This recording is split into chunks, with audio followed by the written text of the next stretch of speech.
घर का बंटवारा। अरे विनोद, तूने हलवाई को सारा सामान तो दे दिया है ना? अक्षय की शादी में कोई कमी नहीं रहनी चाहिए। आखिर सबसे छोटा भाई है तुम सबका।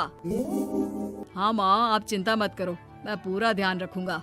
मंगल बेटा, तूने तो कहा था कि फूल का ऑर्डर दे दिया है, यहाँ तो फूल पहुँचे ही नहीं। अब क्या बहू की विदाई के बाद फूल आएंगे? माँ, मैंने अभी बात की है फूल वाले से, वो रास्ते में ही है। आप किशोर भैया से क्यों नहीं कहती कुछ करने को?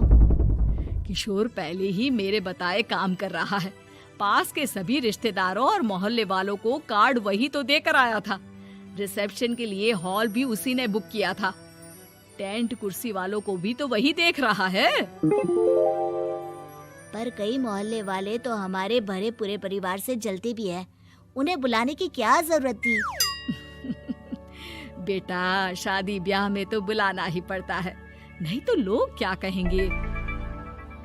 दादी दादी देखो ना, हलवाई अंकल हमें लड्डू नहीं दे रहे, आप इनको डांटो ना। अरे चैन सुख दे देना बच्चों को लड्डू, क्यों तंग कर रहा है इन्हें? बीबी जी, मैं कहाँ मना कर रहा हूँ, लेकिन लड्डू बनते ही ये बच्चे उठा उठा कर खा लेते हैं। अरे मैं तो इन्हें थाल में रख के परोस भी नहीं पा रहा। भागो, अब कोल्ड ड्रिंक पीने चलते हैं। भागो भागो, अब कोल्ड ड्रिंक पीने चलते हैं। जैसे कि आप देख रहे हैं, आज इस घर के सबसे छोटे बेटे अक्षय की शादी है। घर में बहुत चहल पहल है। कुलभूषण की बीवी कमला को फुर्सत ही नहीं है कामों से, लेकिन कुलभूषण और घर के बाकी लोग कहाँ हैं? आइए देखते हैं। अजी, आप यहाँ आराम से बैठकर गाने सुन रहे हो और घर में अभी तक इतने काम बचे हैं करने को। अरे भाई, मेरे सबसे छोटे बेटे की शादी है, इसके बाद तो मैं अब चिंता मुक्त हो ही जाऊंगा। और फिर घर में तुम हो, बेटे बहुएं हैं, तुम लोगों के होते हुए मैं क्यों काम करूं? मैं तो शान से बेटे की शादी में जाऊंगा तैयार होकर। अरे ठीक है, अब आप आराम ही कीजिए। एक बार अभिषेक की बीवी आ जाए, फिर मैं भी आराम करूंगी और मेरी चारों बहुएं पूरे घर की जिम्मेदारियां संभाल लेगी।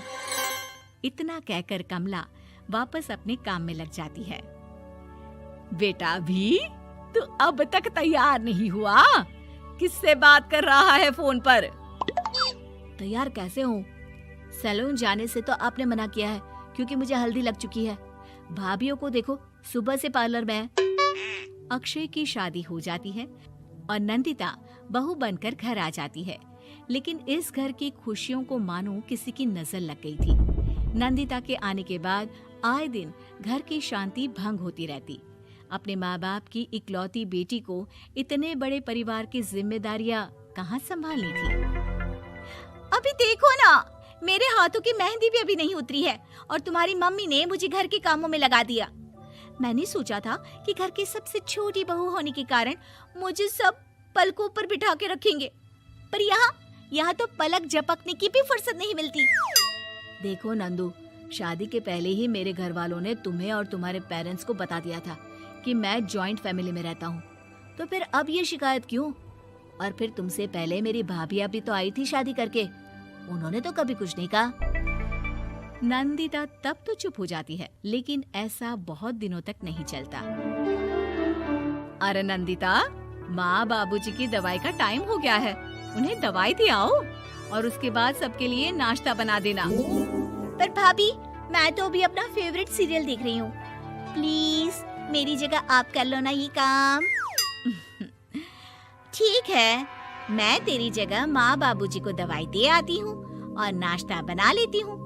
तू मेरी जगह पूरे घर की डस्टिंग करके 5 बच्चों को स्कूल के लिए तैयार करके भेज देना और दोपहर का खाना बनाने के बाद कपड़े धोकर सुखा देना। उसके बाद हम दोनों मिलकर बाजार जाकर सब्जी ले आएंगे, फिर डिनर की तैयारी कर लेंगे और उसके बाद बस भाभी, मैं माँ बाबूजी को दवाई देकर सबके लिए नाश्ता बना देती हूँ। हे भगवान, ये कहाँ लाकर फंसा दिया मुझे। मेरे घर में तो गिनती की 8 रोटियां और 2 सब्जी बनती थी और नाश्ता निपट जाता था, यहाँ तो रोटियों का ढेर और सब्जियाँ बड़े बड़े पतीलों में बनानी पड़ती है। नाश्ता बनते बनते लंच का टाइम हो जाता है और लंच बनते बनते डिनर का। अभी मुझ में तुम्हारे पूरे परिवार का नखरा उठाने की और ताकत नहीं बची। मैं ऐसे नहीं रह सकती। अरे तो क्या चाहती हो तुम? मुझे अलग रहना है बस। तो ठीक है, हम कल ही शिफ्ट हो जाएंगे किराए के घर में। इतना बड़ा घर होते हुए हम किराए पे क्यों रहेंगे? ना जी ना, घर में ही दीवार खड़ी करो अपने हिस्से के आगे। घर के साथ साथ घर की खुशियों में भी दीवार खींच जाती है। ऐसे ही कई महीने बीत जाते हैं और नंदिता माँ बन जाती है। बच्चे के आने से अभिषेक के कंधों पर खर्चों का बोझ आ पड़ता है। अभिषेक का बोझ कम करने के लिए नंदिता भी पार्ट टाइम जॉब कर लेती है, लेकिन इससे उसके सर पर नौकरी, घर और बच्चे की जिम्मेदारी बढ़ जाती है। नंदिता, ये क्या है? तुमने घर भी ठीक से साफ नहीं किया, ना ही मेरे कपड़े धुले हैं। चिंटू के बाल भी कटवाने जाना था, देखो उसके बाल कितने बढ़ गए हैं। अरे करती क्या हो पूरा दिन तुम? मैं करती क्या हूँ? तुम्हारा नाश्ता और लंच बनाने के बाद चिंटू को डे केयर सेंटर पर छोड़ कर आती हूँ, फिर खुद ऑफिस जाती हूँ। पूरा दिन काम करके आने के बाद बिना आराम किए बाजार से सब्जियाँ लेकर आती हूँ, घर आकर खाना बनाती हूँ, चिंटू को देखती हूँ और क्या करूँ मैं? तो किसने कहा था अपने सर पर इतने काम लेने को? मत जाओ ऑफिस। ऑफिस जाए बिना घर के खर्चे कहाँ से पूरे होंगे? चिंटू की डे केयर का खर्च, उसके लिए बेबी फूड का खर्च, प्रेस वाले का खर्च, ये सब तुम्हारी सैलरी से होता नहीं है। अगर परिवार से अलग नहीं होती तो इतनी मुसीबतें नहीं उठानी पड़ती तुम्हें परिवार के साथ मिलकर काम करने में दिक्कत थी, लेकिन काम तो अब भी बहुत है तुम्हारे सर पर। चिंटू को भी डे केयर भेजने की जरूरत नहीं पड़ती। उसको गोद में खिलाने के लिए दादा दादी और घर के सभी बड़े होते। उसके साथ खेलने के लिए उसके भाई बहन भी होते।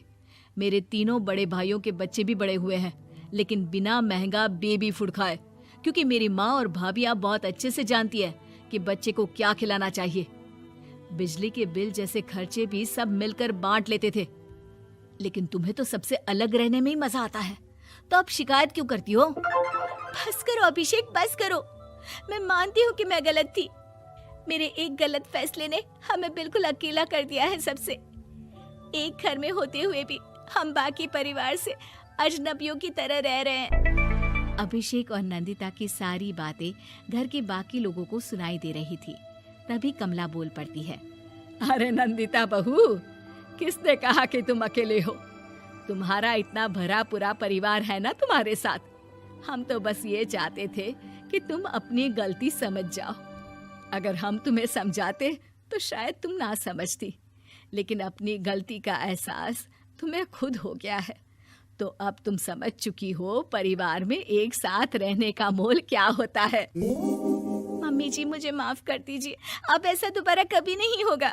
अरे माफी बाद में, पहले मेरा पोता जरा मेरी गोद में तो दे, और तू जाकर सबके लिए चाय बना ला।